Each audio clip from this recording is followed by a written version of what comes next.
बिस्मिल्लाहिर्रहमानिर्रहीम। दोस्तों, मैं हूं अमीन सरदार और आप देख रहे हैं मेरा यूट्यूब चैनल। आज की इस वीडियो में हम बात करेंगे करेले की जदीद तरीका काश्त पर। करेले की जदीद तरीका काश्त से लाखों रुपए हासिल किए जा सकते हैं। ये काश्त किस तरह की जाती है, ये हम आपको इस वीडियो में बताएं। दोस्तों, इसमें सबसे पहले ज़मीन का इंतखाब सोच समझ कर करें। अच्छी, ज़रखेज़ और बत्तर रखने वाली ज़मीन ज़रूरी है। ये अगला मरला है ज़मीन की तैयारी। ज़मीन को अच्छी तरीके से हल चलाकर खुशक कर लें, फिर इसमें रोटावेटर चलाएं और उसके बाद मुमकिन हो तो गोबर खाद का इस्तेमाल लाजमी करें। जी दोस्तों, इस तरीका काश में खेलियों की तादाद जो है वो 35 से 40 के दरमियान रखी जाती है। लाइन टू लाइन जो है फासला वो एक बांध से दूसरे बांध का, एक लाइन से दूसरी लाइन का जो है वो 5 से 6 फीट के दरमियान रखना है। और इस तरीक़ा से आपकी जो एकड़ की खेलियां हैं वो शुमाल से जनूब आप बनाएंगे तो बनेगी आपकी 35 से 40 के दरमियान। जी, अब बात करते हैं पटड़ियों का रुख। पटड़ियों का रुख जो आपने रखना है वो शुमाल से जनूब की जानब रखना है, क्योंकि उसकी जो सीधी साइड है वो मशरक़ की जानब आपने करेला लगा देना है। क्योंकि जब अक्सर हवाएं चलती हैं वो शुमाल से जनूब की तरफ चलती हैं तो इसमें इसके गिरने के इम्कानात कम होते हैं और जो धूप है वो सारा दिन दोनों साइडों को अवेलेबल होती है, यकसा लगती है। दोस्तों, अगर हम बात करें तरीक़ा काश पर, तो इस पर दो तरह से काश की जाती है, एक सिंगल साइड और एक है डबल साइड। सबसे पहले बात हम करेंगे सिंगल साइड की।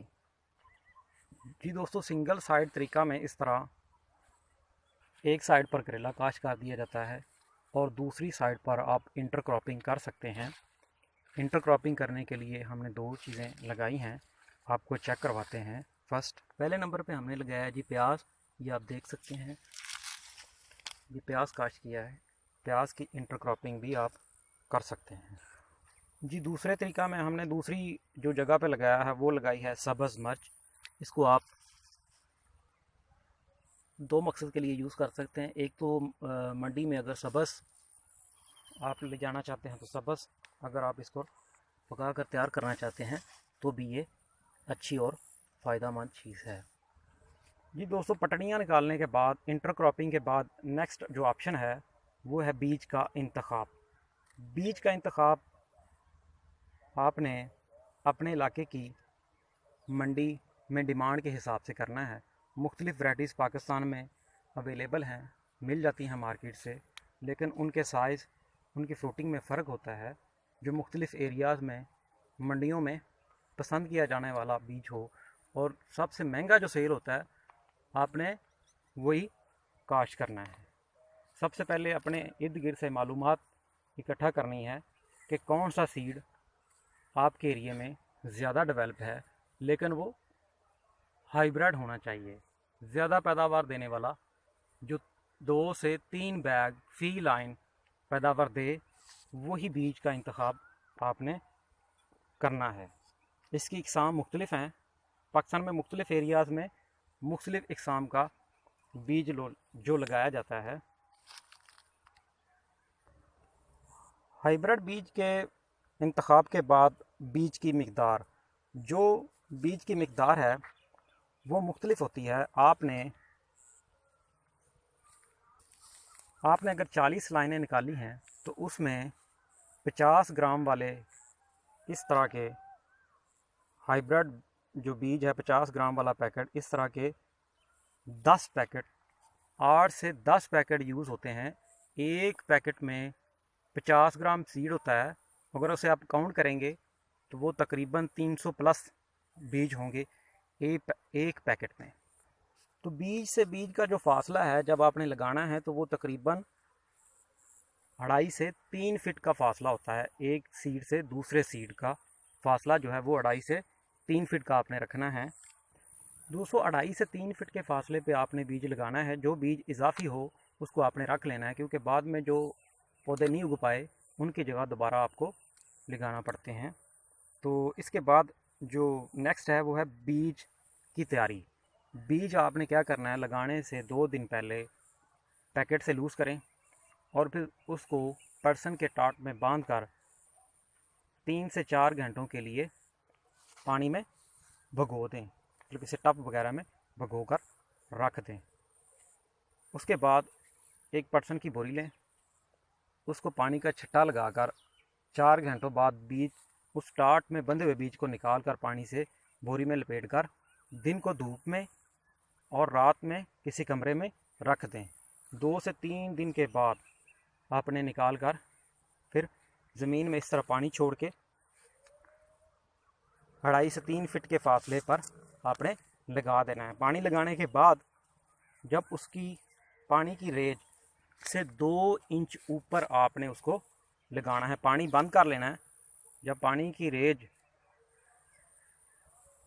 थोड़ी ऊपर चली जाए तो उससे ऊपर 2 इंच के फासले पर आपने इसको लगा देना है। दोस्तों, बीज लगाने के बाद आपने उसको जब निकल आए, आपका करेला निकल आए, जर्मिनेशन हो जाए, तो 1 से 2 पानी के बाद उसको गोडी करनी है। गोडी करने के बाद 2 गोडियाँ जब आप 1 से 2 गोडियाँ कर लेंगे तब बेल कुछ इस कंडीशन में आ जाएगी। ये साइज़ होगा 1 से 1.5 फीट की। जब बेल हो जाए और इस तरह स्प्रिंग निकालना शुरू कर दे तो समझ जाएं इसको नेट पर शिफ्ट करने का टाइम हो गया है। और इस तरह का नेट इंस्टॉल करके उसके ऊपर बेल को आपने शिफ्ट कर देना है। तो ये ऐसा ऐसा ग्रो करता करता जब आपने शिफ्ट करना है तो इसकी मेन जो कॉम्पल है उसको ऊपर की जानब आप लगाएंगे। तो ये आगे से फिर अपनी शाखें निकाल के पूरे नेट को इस तरह नीचे से ऊपर की तरफ, ये पूरे नेट को जिस तरह आपको बैकग्राउंड पे नज़र आ रहा है, पूरे का पूरा नेट कवर हो चुका है। तो इस तरह ये अपने पूरे नेट को कवर कर लेती है। दोस्तों, बात करें वक्त काश्त की, तो इसकी काश्त दिसंबर से शुरू होकर मार्च, अप्रैल, मई, जून तक चलती है। ये जो आपको नज़र आ रहा है ये दिसंबर की काश्त है। तो ये डबल साइड है। ये तरीका जो मैंने शुरू में आपको बताया था, पहले हमने सिंगल लाइन के तरीका पर बात की है, तो अब हम बात करते हैं डबल लाइन पर। ये जो आपको नज़र आ रहा है ये दोनों साइडों पर है, दो डबल साइड ये मेथड है।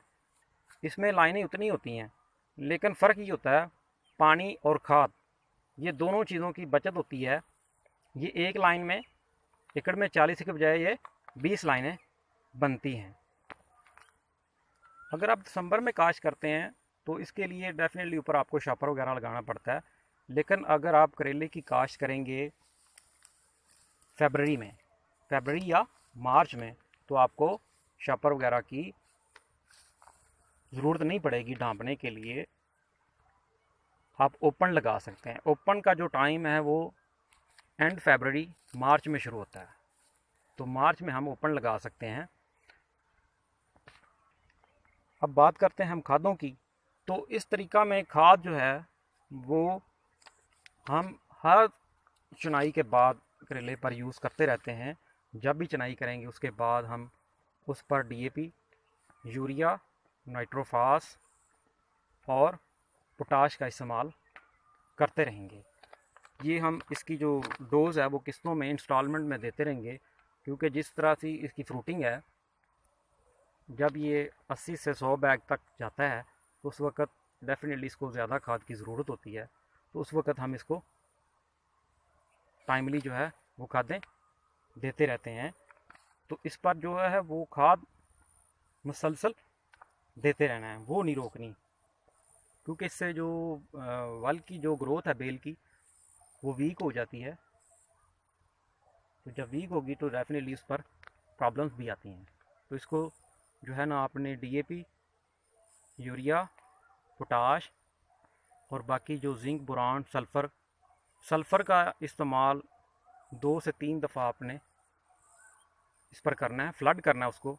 जब आप 2 से 3 दफ़ा ड्रम के ज़रिए इसको फ्लड करेंगे, क्योंकि बहुत ज़्यादा पानी लगने और बारिशी मौसम और जब इस पर चला जाता है लाइनों में तो ये हार्ड हो जाती हैं।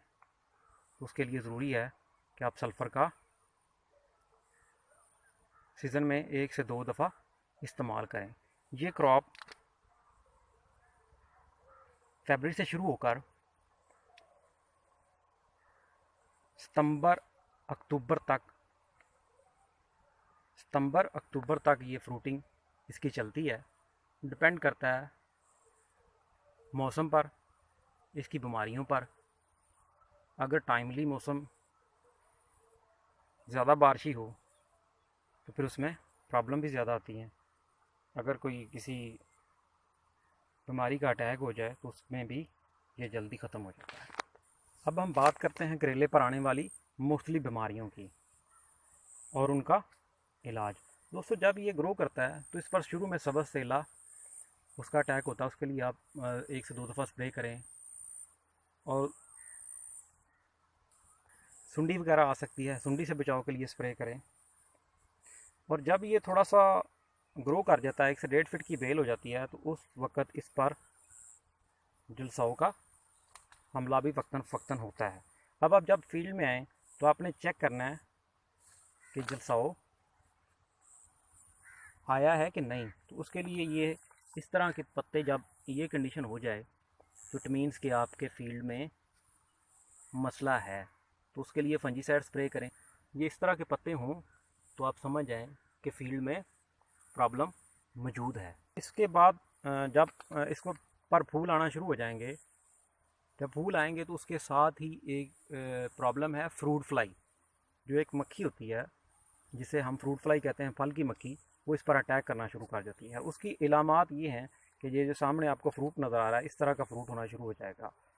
सेहतमंद फ्रूट के साथ इस तरह का भी फ्रूट हो तो आप समझ जाएं कि फ्रूट फ्लाई मौजूद है। और उसकी निशानी एक फ्रूट को एक तरफ से उसने मुतासर किया होगा। तो उसके लिए ट्राइक्लोरोफान का आप स्प्रे करें। इसके बाद नेक्स्ट प्रॉब्लम जो आ जाती है वो होती है थ्रिप्स।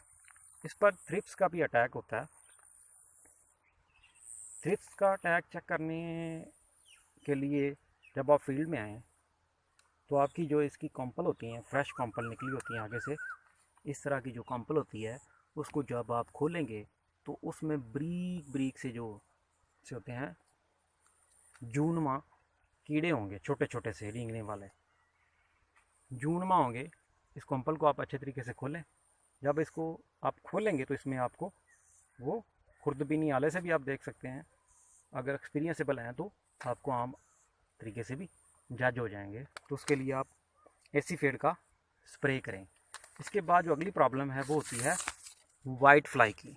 तो करेले की फसल पर वाइट फ्लाई का अटैक भी होता है। और इसको एक तरह से हम कहें तो इसको 2 चीज़ें ख़त्म करती हैं, एक चलसाओ और दूसरा वाइट फ्लाई, सफ़ेद मक्खी। सफ़ेद मक्खी का हमला कब होता है?